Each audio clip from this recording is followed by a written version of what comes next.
Imagina que un algoritmo decide el futuro financiero de una persona y no lo hace basándose en su historial de pagos o en sus ingresos reales, no. Lo hace basándose en una red de patrones matemáticos ocultos que revelan, sin que nadie se lo haya pedido, su género o su origen étnico. Ujú. Bienvenidos y bienvenidas a este análisis a fondo. Un saludo muy cordial a toda la audiencia que nos acompaña hoy. Es de verdad un privilegio enorme compartir este espacio para desgranar un descubrimiento que francamente me ha dejado dándole vueltas a la cabeza toda la semana. Totalmente. Y es un placer estar aquí acompañándote. Porque lo que vamos a explorar en esta sesión no es el argumento de una novela cyberpunk o una película distópica. Hablamos de la cruda realidad operativa sobre la que se asienta el sistema financiero global ahora mismo, hoy en día. Exacto. Hablamos de decisiones matemáticas que afectan a millones de vidas cada día. Y por eso la misión que tenemos en esta inmersión profunda es diseccionar un artículo de investigación absolutamente exhaustivo. Tiene muchísima miga. Se titula The Fairness of Credit Scoring Models, que vendría a ser algo así como la equidad en los modelos de calificación crediticia. Sí, publicado hace nada, en febrero de 2024. Exacto, por los investigadores Hurlin, Periñón y Saurín. Vamos a analizar cómo las inteligencias artificiales, estas herramientas maravillosas que supuestamente iban a salvarnos de los prejuicios humanos, pueden llegar a discriminar de forma letal. Y lo peor, de forma totalmente inintencionada. Claro, ese es el kit de la cuestión. Veremos cómo se puede probar matemáticamente esa falta de equidad y, sobre todo, cómo los autores proponen solucionarlo sin que los bancos pierdan precisión predictiva. Pero bueno, quiero poner mis cartas sobre la mesa desde ya. A ver. Cuando estaba revisando los datos para la sesión de hoy, mi escepticismo hacia estas llamadas cajas negras algorítmicas no hizo más que crecer. Ya me imagino. Yo soy muy crítica con esto. Y a lo largo de esta conversación voy a cuestionar duramente si esos parches matemáticos que propone el documento realmente curan la discriminación o si solo son maquillaje estadístico para que los bancos puedan, pues eso, lavarse las manos. Bueno, comprendo perfectamente esa reticencia. Es una postura necesaria, además. Pero yo, por mi parte, voy a defender a capa y espada el rigor de este estudio empírico. Soy un convencido de sus conclusiones. Me parece estupendo. Así el debate será mucho más rico. A lo largo del análisis veremos que estas soluciones, lo que ellos llaman postprocesamiento, no son un simple maquillaje contable. Son posiblemente la única vía realista y escalable para inyectar ética real en una industria que no puede permitirse sacrificar su rendimiento económico. No dan palos de ciego, proponen una cirugía matemática finísima. Pues a ver si me convences. Vamos a desgranarlo paso a paso. Empecemos por derrumbar ese espejismo de la inteligencia artificial objetiva. Porque durante la última década, la industria tecnológica nos vendió la promesa de que el machine learning iba a ser el gran ecualizador social. La máquina de silicio no tiene sesgos racistas ni machistas. Y es verdad que el texto menciona cómo al principio esto expandió el crédito a prestatarios ignorados por la banca tradicional. Sí, la promesa inicial era muy bonita. Pero luego nos topamos con la realidad. Hay casos en el documento que me hicieron saltar de la silla. Fíjate en el caso de Apple Pay. El escándalo de la tarjeta Apple Pay otorgaba límites de crédito astronómicamente más bajos a mujeres que a hombres, incluso cuando ambos tenían perfiles financieros idénticos. Y el estudio sobre las hipotecas en Estados Unidos también es demoledor. Demostró que el machine learning, lejos de igualar, aumentó la brecha en las tasas de interés entre prestatarios blancos y asiáticos frente a los prestatarios negros e hispanos. Pero aquí la audiencia seguro que se hace una pregunta muy lógica. A ver, ¿cómo es matemáticamente posible que un algoritmo discrimine por género si la ley prohíbe incluir el género en las bases de datos? El modelo no sabe si el cliente es hombre o mujer. Claro, esa es la trampa. La respuesta está en el efecto de triangulación, o el uso de las variables sustitutivas, los proxies. Es decir, el detective digital. Exactamente. El algoritmo es tan inteligente, tiene tanta capacidad de procesamiento, que deduce el género cruzando datos que parecen inofensivos. La ocupación, el código postal, la frecuencia de compras en el supermercado. Con esa maraña matemática desanonimiza al individuo. Averigua el grupo protegido sin que nadie se lo diga. Y lo usa para predecir el riesgo. Y eso nos lleva al verdadero laberinto estadístico de este campo. Porque antes de arreglar nada, tenemos que definir qué significa que un modelo sea justo. Y las definiciones matemáticas del estudio son un dolor de cabeza. ¿Lo son? El estudio desglosa varias. Para que quienes nos escuchan lo visualicen, tenemos por un lado la paridad estadística. Es muy rígida. Exige que la tasa de aceptación de préstamos sea idéntica para todos. Si apruebas al 20% de los hombres, apruebas al 20% de las mujeres, sin importar nada más. Una locura financiera. Luego está la paridad estadística condicional, que dice que la tasa debe ser igual, pero solo si comparamos a personas con el mismo nivel de riesgo. Y luego, la igualdad de probabilidades, el equal odds, que se enfoca en que las tasas de equivocación, los falsos positivos y negativos, sean proporcionales. Y aquí la teoría choca con la realidad, porque forzar una justicia puramente matemática puede salir terriblemente mal para la gente real. El ejemplo de los seguros de coche que usan en el texto es brillante. Sí, es perfecto para arrojar luz sobre esto. Vamos a explicarlo. Las estadísticas demuestran que las mujeres, en promedio, tienen menos accidentes graves que los hombres. Presentan un menor riesgo real para la aseguradora. Claro. Si un regulador impusiera una paridad estadística condicional ciega, forzando a que hombres y mujeres pagaran lo mismo, se cometería una injusticia tremenda. Estarías penalizando a las mujeres, obligándolas a subvencionar los accidentes de los hombres pagando primas más altas, de lo que justificaría su riesgo. Totalmente. En este escenario, la igualdad de probabilidades es infinitamente más justa. Lo cual me lleva a criticar cómo se hacen las cosas hoy, porque los reguladores usan reglas de brocha gorda. El texto menciona la famosa regla de los 4/5 de Estados Unidos, que dicta que si un grupo tiene una tasa de selección inferior al 80% de la del grupo favorecido, automáticamente hay discriminación legal. Es una regla prehistórica, Obsoleta total. inútil frente a la inteligencia artificial. Y por eso yo apoyo la aportación de los autores. Ellos proponen desechar esas reglas inflexibles y usar pruebas de inferencia formal. Tests estadísticos robustos, como el test de razón de verosimilitud, que tienen en cuenta la incertidumbre. El famoso valor P. Eso es, si el test devuelve un valor P de 0,01, nos confirma con un 99% de seguridad que el sesgo es sistémico y no fruto de la casualidad. Esto da una herramienta real a los auditores. Vale, marco teórico entendido. Pero pasemos a la acción, que es lo que me interesa. El experimento con los datos alemanes. El German Credit Dataset. Sí, 1000 préstamos de consumo, 310 concedidos a mujeres y 690 a hombres. Los investigadores ponen a competir a 6 modelos predictivos, desde regresiones logísticas hasta redes neuronales. Cuando les dan la variable del género, todos discriminan. Lógico. Pero lo fascinante es que cuando borran la columna del género, sorpresa. Casi todos los modelos simples se curan y se vuelven justos. Es un hallazgo tranquilizador para los modelos lineales tradicionales, la verdad. Ya. Pero ojo, y aquí viene mi contraataque. El estudio revela que las redes neuronales artificiales, la famosa caja negra que usan los grandes bancos hoy en día, siguen discriminando a las mujeres, incluso ocultando el género. Arrojan ese valor P condenatorio de 0,01. Sí. Es decir, la red busca, triangula y margina.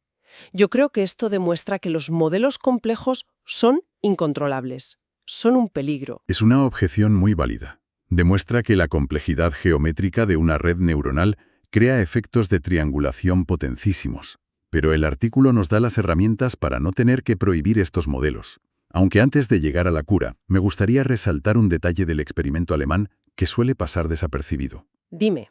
El tremendo riesgo operacional de los hiperparámetros. Esto me dejó helada al leerlo. Expliquémoslo bien a la audiencia. Pensemos en los hiperparámetros como las tuercas, los diales que configuran cómo aprende un algoritmo antes de ver los datos. Afinar la guitarra antes de tocar. El estudio demuestra que, al ajustar ligeramente un modelo de árbol de decisión que inicialmente era justo... Ajustes técnicos rutinarios. Sí. Cambiar la profundidad máxima del árbol. ¿Cuántas preguntas de sí o no puede hacerse la máquina? Pasaron de una configuración tree, legal y equitativa, a una configuración tree prime, salvajemente discriminatoria. O sea, un ingeniero informático, sentado tranquilamente en su despacho, intentando mejorar la precisión un 1%, tocando tuercas de rutina. Sí. Podría estar creando un algoritmo que cometa un delito de impacto dispar contra miles de mujeres, sin tener la más mínima sospecha. Es un campo de minas. Ha dado en el clavo. Por esa fragilidad necesitamos herramientas de auditoría profundas. Una máquina de rayos X para algoritmos. Y aquí es donde entra la segunda innovación del artículo, el FPDP, o Fairness Partial Dependence Plot. Me fascinó esta técnica. Es una técnica visual y matemática para radiografiar la caja negra y descubrir qué variables están saboteando la equidad encubiertamente. Al aplicar este escáner al modelo discriminatorio Tri-Prime, el sistema acorraló a los culpables. Encontró 6 variables operando como proxies secretos del género. Algunas tenían lógica, como la duración del crédito o los ahorros, pero una de ellas era tener o no tener un teléfono fijo. Un teléfono fijo, sí. Parece anecdótico, casi de broma. Cualquier analista diría que tener teléfono no tiene correlación con el riesgo de impago. Pero en esa compleja red de datos, el teléfono operaba matemáticamente para adivinar el género femenino y penalizar a esas solicitantes. Vale. Y aquí llego a mi gran dilema con este estudio. Mi postura es muy simple. Si ya hemos logrado pasar el escáner a la caja negra y vemos que la variable teléfono sesga el modelo, pues sacamos las tijeras. Borramos esa columna de la base de datos, le damos al botón de reentrenar al algoritmo y problema resuelto. Muerto el perro, se acabó la rabia. No entiendo por qué los autores rechazan esta idea tan intuitiva. La rechazan categóricamente porque los datos empíricos demuestran que no funciona. Es triste, pero es así. Si eliminas la columna del teléfono y reentrenas, el algoritmo se comporta como un virus mutante. Muta. Sí, busca otro camino en el laberinto de datos, encuentra una variable proxy totalmente nueva y vuelve a discriminar. Es la inestabilidad de Mullainathan y Spees. Le cierras una puerta al sesgo y entra por la ventana. Ya. Pero es que además la precisión del banco se desploma. En las pruebas, al descartar la variable del estado de cuenta, la precisión, el área bajo la curva o AUC, cayó de casi un 84% a un desastroso 67%. Claro, y bajar a un 67% en la pontría financiera es empezar a dar dinero a diestro y siniestro a perfiles que no van a pagar, es perder cientos de millones. Ningún banco aprobaría eso. Entonces, ¿cuál es la solución mágica del documento? La mitigación por posprocesamiento. La regla de oro es: bajo ningún concepto se reentrena el modelo. Se queda como está. ¿Vale? Lo que se hace es que, una vez que el FFDP identifica al culpable, digamos el teléfono, el banco silencia esa variable en el último milisegundo de la decisión. Le indica al algoritmo que asuma ciegamente que absolutamente todos los solicitantes tienen un teléfono registrado, le fuerza un valor fijo. A ver, espera, alto ahí. ¿Falsificar los datos de entrada en el último milisegundo? Eso, desde fuera, es hacer trampa. Es un truco contable. No, no es hacer trampa. Le estás mintiendo al algoritmo para forzar un resultado políticamente correcto y evitar multas. Entiendo que suene disruptivo, pero es una intervención quirúrgica sobre un modelo que ya estaba distorsionando la realidad por sus propios sesgos. Los números son el mejor escudo. Al neutralizar el teléfono, el modelo pasó de ser ilegal a ser 100% justo matemáticamente. Superó todas las pruebas. ¿Y la precisión? La caída fue microscópica, mantuvo más del 83% de precisión original. Desactivamos el sesgo machista sin dinamitar el rendimiento del banco. El método de borrar variables jamás logró eso. Bueno, te concedo que mantener la precisión en un 80 y pico por ciento es un logro técnico, pero sigamos hablando de dinero. A las grandes corporaciones les importa la cuenta de resultados. Ser justo, por muy quirúrgico que sea el método, tiene un coste económico. ¿Están dispuestos a asumirlo? Esa es la pregunta del millón. Y aquí entra el análisis del frente de Pareto que usaron los investigadores. Para la audiencia, el frente de Pareto busca identificar opciones donde es imposible mejorar un aspecto, como la equidad, sin empeorar el otro, la rentabilidad, el equilibrio óptimo. Ajá. Descubrieron que neutralizar el teléfono dominaba la curva de Pareto. El estudio admite que obligar al modelo a ser equitativo exige que el banco asuma un aumento en costes por decisiones erróneas de entre un 11% y un 14,5%. La justicia social tiene un precio contable. Y ese sobrecoste es el que muchísimos bancos dudarían en asumir si la ley no les amenazara con multas millonarias. Claro, pero, y aquí viene el giro de guión. Los autores demostraron que, si la entidad elige las configuraciones óptimas de posprocesamiento, el modelo lograba reducir los costes totales de clasificación errónea en casi un 9%. Fíjate. Es tremendo. Significa que la intervención ética eliminó un sesgo que estaba haciendo perder dinero al banco, porque rechazaba a mujeres que eran excelentes pagadoras. La ética y la rentabilidad se alinearon. El banco ganó dinero siendo justo. Eso es el sueño de cualquier regulador. Pero como soy la escéptica del programa, tengo un pero. Hablamos de 1000 préstamos alemanes de una base de datos antigua. ¿No será esto un espejismo de laboratorio? ¿Cómo sabemos que este castillo de naipes se sostiene en el mundo real, masivo? Los autores sabían que les lanzarían esa crítica, por eso desplegaron la artillería pesada al final.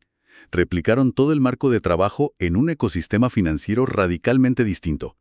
Un conjunto de datos masivo de Taiwán con 30.000 clientes de tarjetas de crédito. Y separaron los datos de entrenamiento de los de prueba, supongo. Estrictamente, para no hacer trampas al solitario.